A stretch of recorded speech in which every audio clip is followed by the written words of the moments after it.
Hello everyone and welcome to, we move into chapter 20. So I wanted to let everybody know that we read chapter 19. However, we read chapter 19 in live version form.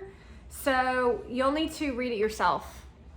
It has everything to do with NATO, Iran, Korea, and the Philippines in 1949. And I just wanted to say that. So we're moving into chapter 20, which is Khrushchev's challenge, the U-2 dilemma. As the glow of sunrise illumined the snow-capped peaks of the western Himalayas, the pilot moved the throttle level to full power and the heavily laden plane began a lazy roll down the long runway at Peshawar. The engine whined, the rate of acceleration was slow, and with each unevenness of the runway, the long downward sloping wings dropped up and down, unable to come to life at the slow speed.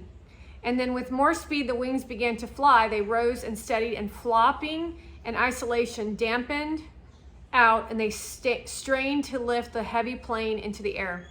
Just before the runway ran out, one last light bump, gentle as the tiptoe leap of a ballet dancer, lifted the plane into the air, and it was instantly transformed into a thing of beauty, a graceful long-winged jet.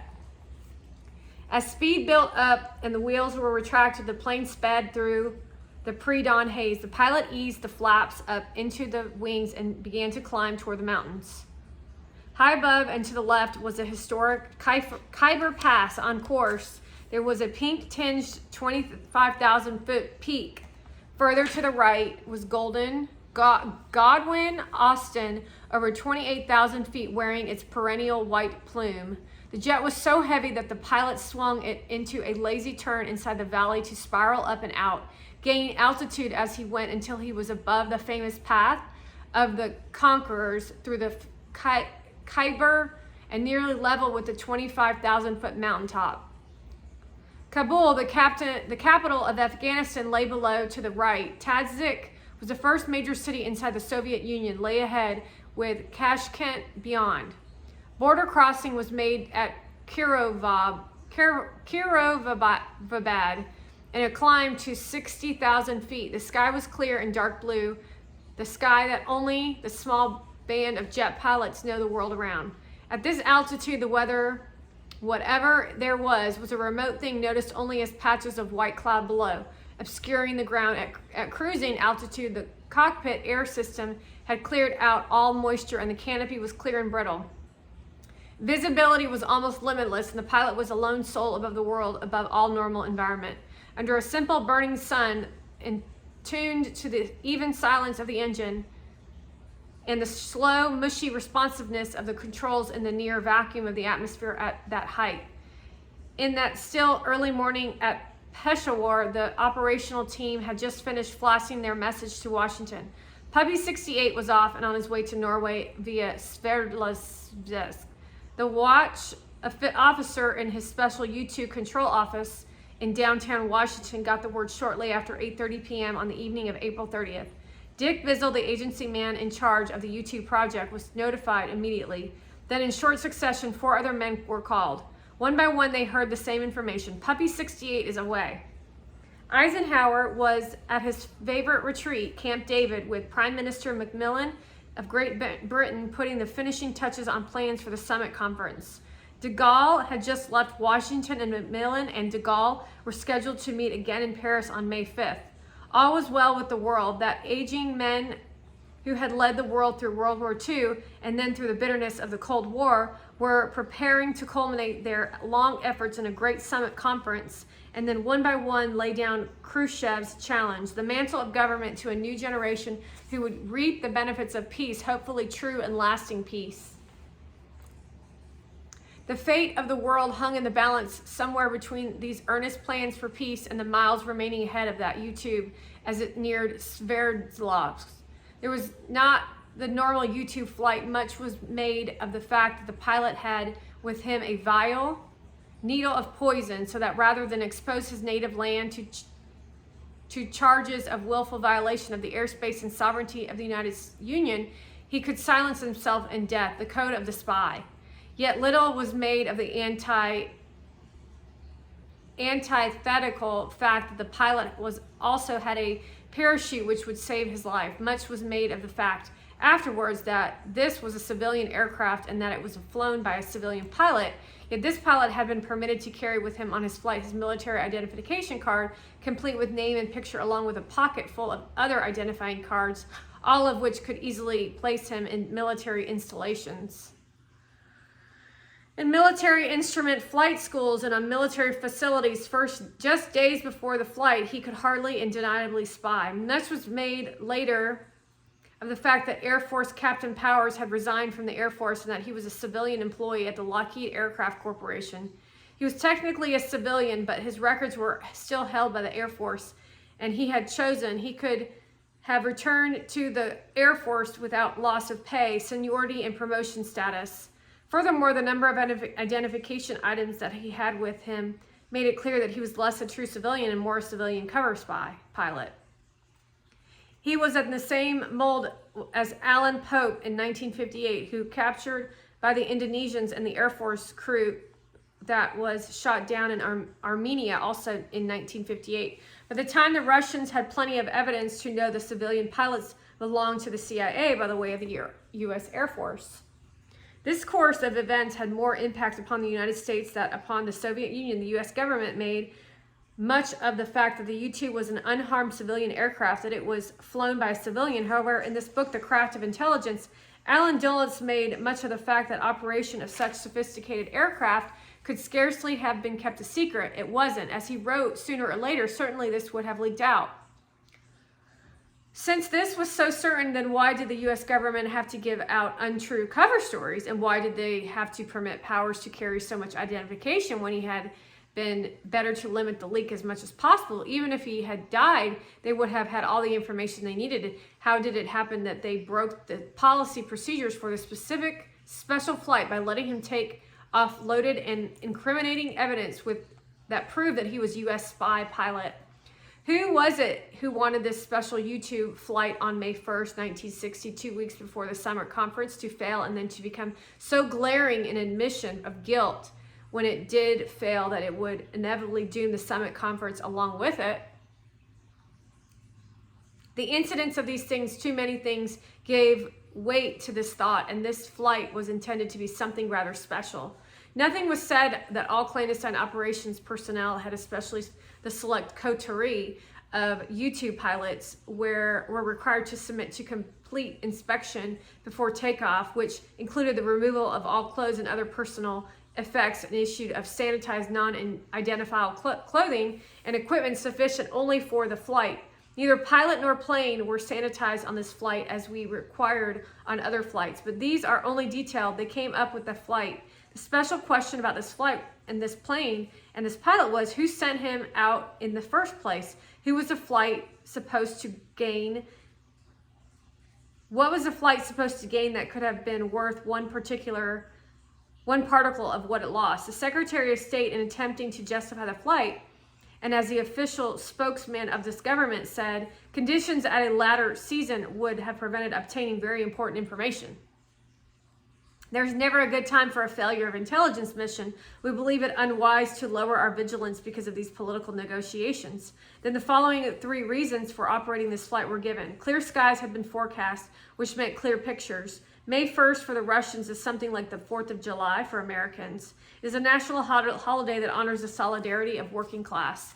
In Moscow, it is an occasion for a display of armed might in a mammoth parade that winds up the Kremlin, where high Soviet officials, including Khrushchev, watch the troops and material go by of a reviewing stand. It was felt in Washington that the Soviet vigilance might have relaxed on May 1st because of the holiday. That perhaps radar the anti-aircraft crews would be celebrating to the detriment of their defense. The CIA had intelligence that a new Soviet rocket twice as large as anything produced by the U.S. would be on its launching pad for the May Day test. The launching pad, it was known, was at a new missile base near Sverdlovsk industrial complex, and noted that the launch points were doomed rather than following the herringbone pattern of the older Russian ground-to-air missile sites. For some reason, almost everything about the flight was different, and for some reason it had to go at precisely the time when it would cause the most alarm if it failed, and careful Rereading of the objectives of this flight fails to confirm them to be of sufficient significance to override the natural precautions that should have been taken, especially since every top official in the government knew how important the summit conference was to the president, and only high-level officials or knowledgeable ST members could have launched that flight. All of the regular launch authorities certainly knew that they were under strictest orders to do nothing that would jeopardize the success of the conferences. Flights such as the one from Pakistan, Turkey, and Norway were tracked by U.S. radars and other sensitive tracking equipment. The plane did not have to maintain total silence. After all, anything the long-range radars from peripheral areas could track from hundreds of miles away from Russia's air defense system could track from 12 to a few hundred miles. The Soviets would know that the plane was there. As we learned later, they knew of the almost every flight during the previous 4 years. They had tracked and forced down countless U.S. aircrafts in preceding years. It was been known for decades that Soviet radar is as good or as better than ours. They tracked the U-2 planes but could not reach them at their extreme altitude, so the U-2 could communicate not in the usual manner, but the flash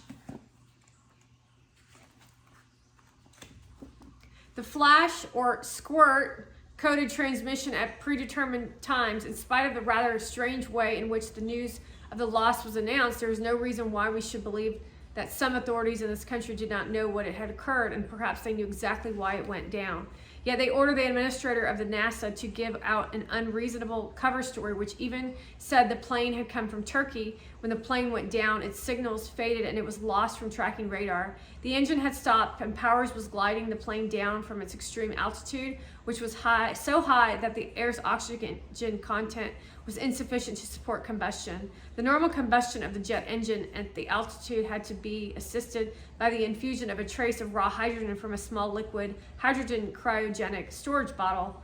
If by some chance the engine either coughed itself out, or if something happened to the slight hydrogen supply, the engine flamed out. It could not be restarted at that altitude, and the pilot would have no recourse other than to let down and see if he could restart the engine at some lower altitude. The evidence that the engine would not restart even at 30,000 feet indicates that the trouble was most likely hydrogen deficiency and not a normal fuel flame out. Had it been a simple flame out and had there been plenty of hydrogen, the engine would have restarted, and others had similar circumstances. Stop it! When the plane did not restart, Powers was forced to let it continue to spiral down to the earth, and then at a safer altitude either bail out. A high altitude bailout is dangerous and violent, or continue on down to the ground. Actually, some of the early pictures of the U-2 showed an aircraft that was relatively undamaged. When one considers that the Russian story was that it was hit by a rocket in the air and then crashed into the ground, we may never really know whether Powers parachuted because he was hit by Russian rockets or gunfire, or whether he parachuted simply to leave the plane that was doomed to crash anyhow. The elaborate pictures of the plane which the Soviets released at the trial show neither bullet damage nor rocket fragment damage, although at that point neither would be important. The plane was going to come down. If it had not been on the way down, then neither rockets nor bullets would have been able to bring it down in those days. Those who had been watching the progress of the flight from Washington Control soon learned that the U-2 had dropped from surveillance, and they had received coded information, and they gave them solid cues as to why the plane did not come down. After all, space technology had reached the point by that time that ground tracking stations could tell every minute change in environmental perpetuity of the remote nose cone. There was no reason why anyone should expect that the U-2 tracking system was not at least as good as its nose cones transit the Soviet Union all the time and are monitored all of the time. The U-2 was most likely monitored in the same manner, therefore it would not long before the alerted officials in Washington knew that Gary Powers was down somewhere in Russia. In spite of this firm knowledge, they instructed the CIA to say nothing. By that time, the president had returned to his Gettysburg farm, and Secretary of State Herter was in Turkey continuing his rounds of talks prior to the summit conference. As far as Eisenhower and Herter were concerned, all was well, and the conference was 2 short weeks away. In the belief and the hope that the crash had been unobserved and undiscovered by the Russians, Alan Dulles suggested that the administrator of the National Aeronautics and Space Administration, T. Keith Glennon, released a prepared cover story. Glenn reported that a high-altitude weather research aircraft weather research aircraft on a flight from Adana, Turkey was missing and that it might have accidentally violated Soviet airspace. At that time, he had added that these aircrafts were special U-2 high altitude planes and they were essential in the space program.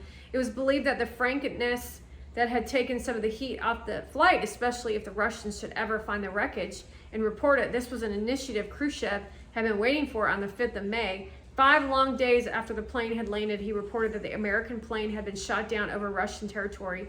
He gave no more detail than that, and although he did harangue about American warmongers, that these Americans who recalled that the Russians had been shot down that innocent U.S. Air Force transport aircraft in '58, it began to look as though the barbaric Russians were being trigger happy again, and they had shot down another innocent weather plane. Those who knew the real fate of the U-2 remained silent, and those who did not went through the paces like automatons. The official spokesman of the State Department, Lincoln White, came out immediately after Khrushchev's remarks and repeated Glennon's story and again claimed innocent actions as part of the disabled pilot. On the same day, the U.S. ambassadors in Moscow reported that he had picked up some of the cocktail party gossip in Moscow that implied that the American pilot had been captured and that he was in good health. And 58 incidents had been repeated almost to the line, and hopes began to rise as this mistake would be no worse than the last one. Then on May 7, Khrushchev moved in for the kill. Comrades, I must let you in on one secret. When I made my report, I deliberately refrained from mentioning that the pilot was alive and safe and that it had remnants of the plane. We did this deliberately because we had given out the whole story and the Americans would have thought up another version and then went on to give the whole story in detail. However, he stopped short of accusing Eisenhower of knowing that the flight had been ordered over the Soviet Union. It was entirely possible, in fact, that it is probably the whole truth that Eisenhower did not know that the U-2 had been dispatched on the fateful flight. Khrushchev offered him an out when he said, I am prepared to grant that the president had no knowledge of a plane being dispatched to the Soviet Union and failing to return, but that should alert us still more. The Russian premier was ready to say, we are so close to the summit and to peace. I'm ready to accept that this was a cruel and terrible provocation made by others without the knowledge of the American president. Let the president stand up and say that he had no knowledge of this flight and then back up his statement by firing Alan Dulles, Dick Bizzle, and the other 4 men who had pressed so hard for this flight. This was a challenge that was the price. There was still a chance that IKE have his long dreamed of summit conference, but now he would have to pay the price. Thus Eisenhower was put to the biggest test of his engine career. Could he clean house? Could he rid the country for those who, as Harry Truman said, had diverted the CIA to become the center of foreign intrigue? Or would he have to bend to their might and their cunning and see his dreams shattered in a cold and cruel awakening? Many years later, it was President Richard Nixon who said, when you inherit a nightmare, and that was as far as he went with his thought. President Kennedy, after the Bay of Pigs, had the same nightmare. President Eisenhower had come within 2 weeks of achieving not only the goal of an aging president who had given his entire adult life to his country, but of realizing the hope of the entire country for a lasting and hopeful peace. No one will ever know just why he turned down Khrushchev's gambit. No one will ever know why he decided to back the ST at a time when it had permitted his plans to be shattered. Did he simply believe that his course was the only honest way out and that someone of his administration had made it an innocent mistake, or did he succumb to a greater pressure? It was not only the U-2 that had trapped him. The ST had equipped a major force of tens of thousands of Tibetans high beyond the Himalayas. It had thousands of Cubans under arms and in trainings all over the North American continent, from the Canal Zone to many sites in the United States. It is deeply entwined in the politics and economy of rebellions of Africa, and already the United States, which had seldom seen armies in its own streets, was becoming accustomed to the roar of heavy trucks and the march of feet in battled inner cities. Did Eisenhower really have a choice? Could he just fire Allen and a few of his top lieutenants and clean house that simply? He knew that he could not. Those other men who had seen to it that all the little things fell into place and that the U-2 had gone aloft on this precise day were men of the ST, and wiping out Dulles and his staff would not touch them.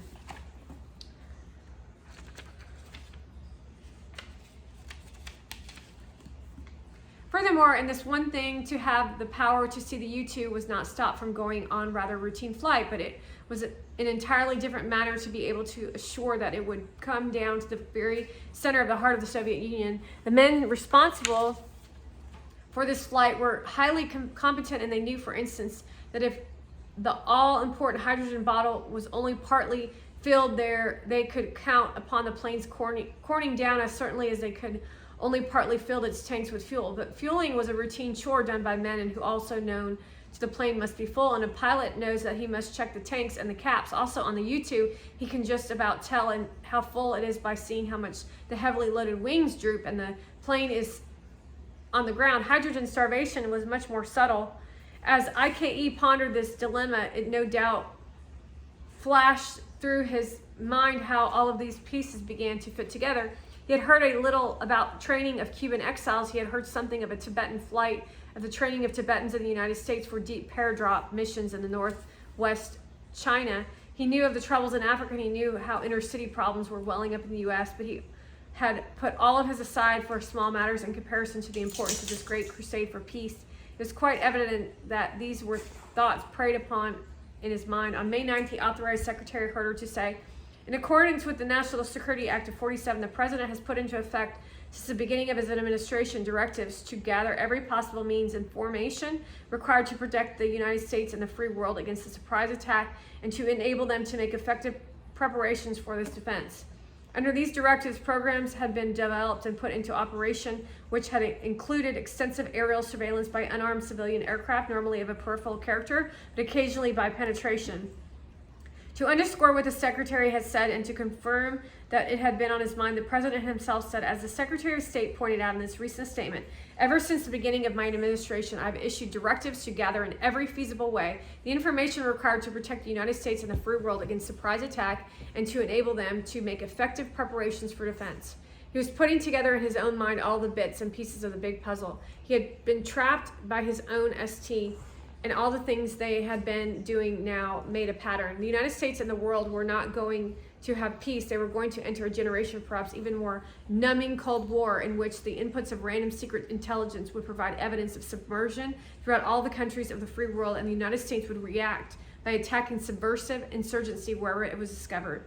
Now, Eisenhower could see that this old comrade in arms, Maxwell Taylor, had meant by his military plan a flexible response. There's much more meaning to those words that one would suspect at first reading. It would have been enough for Maxwell Taylor to suggest a new national military plan, but this was not the idea. He meant that from now on the country would be mobilized in its increasing frenzy to the tune of another trumpet, which called for a military plan of flexible response to secret intelligence arms and cries of subversion, communist insurgency. All of these things took on the new meaning and a totally new warning. The President may have realized that he was not really in charge of events, and he could not honestly say that he didn't know what was going on, yet he had never seen the picture of this totality before.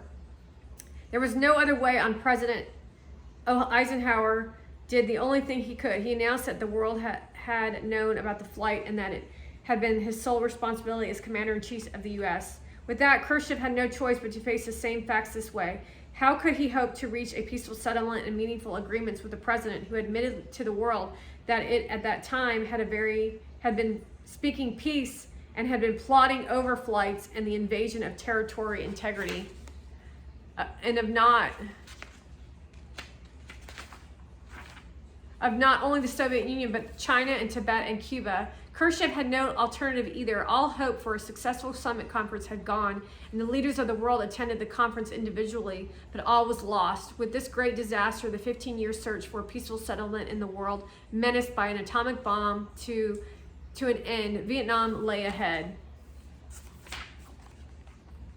And that's chapter 20.